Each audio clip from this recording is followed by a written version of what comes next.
అందరికీ నమస్కారం అండి. మన తెలుగు కథలు యూట్యూబ్ ఛానల్కి స్వాగతం.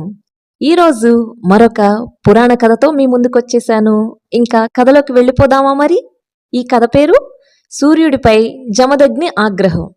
ఈ కథలో మనం తెలుసుకోవాల్సింది ఏంటంటే, అసలు ఈ సృష్టికి పరిచయమైనటువంటి పాదరక్షలు, గొడుగు అనేవి అసలు ఎలా సృష్టించబడ్డాయి అనేది ఈ కథలో తెలుసుకుందామండి. ఇంకా కథలోకి వెళ్ళిపోదామా మరి? కురుక్షేత్ర యుద్ధం ముగిశాక ధర్మరాజు పట్టాభిషిక్తుడయ్యాడు. రాజ్యం దక్కిన మనశ్శాంతి మాత్రం కరువైపోయింది అతనికి. మనస్తాపాన్ని పోగొట్టుకునేందుకు అంపశయ్య మీద ఉన్న భీష్ముణ్ణి రోజూ దర్శించుకుంటూ అతడి వద్ద ధర్మ సూక్ష్మాలు తెలుసుకునేవాడు. తన సందేహాలను నివృత్తి చేసుకునేవాడు. రకరకాల దానాల గురించి, వాటి ఫలితాల గురించి భీష్ముడు క్షుణ్ణంగా ధర్మరాజుకి వివరించాడు. వివిధ దానాల మహిమలకు ఉదాహరణగా పురాణగాథలను చెబుతూ వచ్చాడు.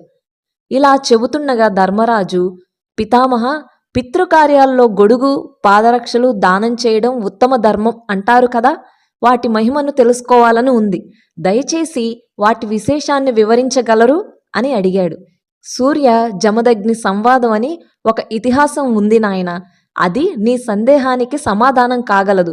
చెబుతాను, సావకాశంగా విను అన్నాడు భీష్ముడు. జమదగ్ని మహాముని ఒకనాడు ఉదయాన్నే క్రీడా వినోదం కోసం ధనుర్ధారిగా అడవిలోకి ప్రవేశించాడు. రేణుకాదేవి బాణాలు పట్టుకుని అతన్ని అనుసరించింది. జమదగ్ని మహాముని గురిచూసి బాణాలు వేయసాగాడు. రేణుకాదేవి దూరాన పడిన ఆ బాణాలను ఏరుకుని తీసుకుని వచ్చి ఇచ్చేది. ఇలా ఆ దంపతులు వినోదిస్తూ ఉండగా మధ్యాహ్నమయ్యింది. సూర్యుడు నడినెత్తికి చేరడంతో ఎండ తీవ్రత హెచ్చించింది.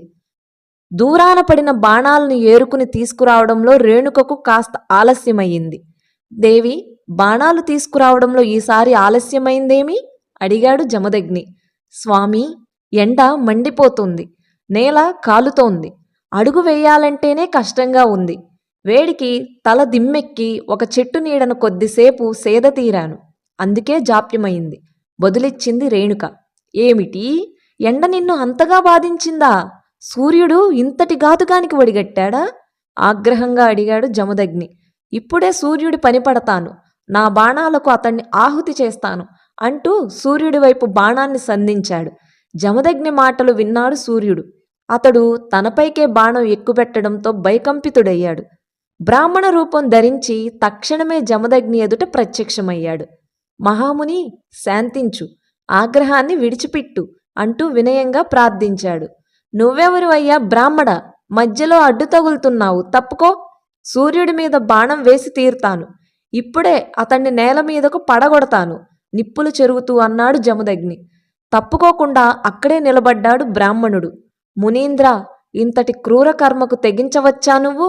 సూర్యుడు కిరణాలతో నీటిని ప్రసాదిస్తాడు, అందువల్ల ఓషధులు పెరుగుతాయి, అవి హవ్యం కల్పిస్తాయి, దేవతలకు బలం కలిగిస్తాయి. సూర్యుడే దెబ్బతింటే ఇవన్నీ లోపించవా మరి అని ప్రశ్నించాడు.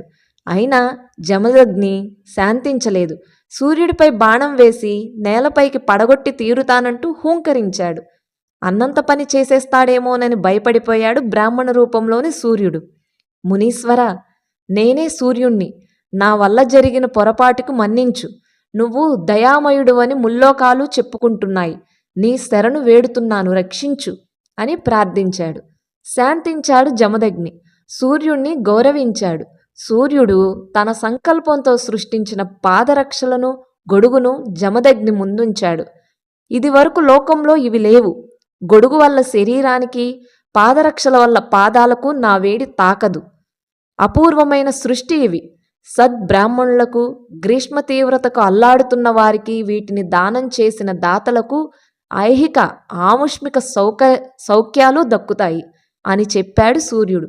గొడుగు, పాదరక్షలు సూర్యుడి సంకల్పంతో పుట్టిన దివ్య వస్తువులు. దివ్యమునులు వీటిని ఆదరించారు. బ్రాహ్మణులకు, యతులకు, సాధువులకు, వృద్ధులకు, నిరుపేదలకు వీటిని దానం చెయ్యి నువ్వు. గొడుగును, పాదరక్షలను దానం చేస్తే దేవతలు కూడా సమ్మానిస్తారు అని ధర్మరాజుతో చెప్పాడు భీష్ముడు. కథ సమాప్తం. బాగుంది కదండి కథ. పాదరక్షలు, గొడుగు ఎలా సృష్టించబడ్డాయో సూర్యుడి ద్వారా తెలుసుకున్నాం కదా. కథ మీ అందరికీ నచ్చితే లైక్ చేయండి, షేర్ చేయండి, సబ్స్క్రైబ్ చేసుకోండి.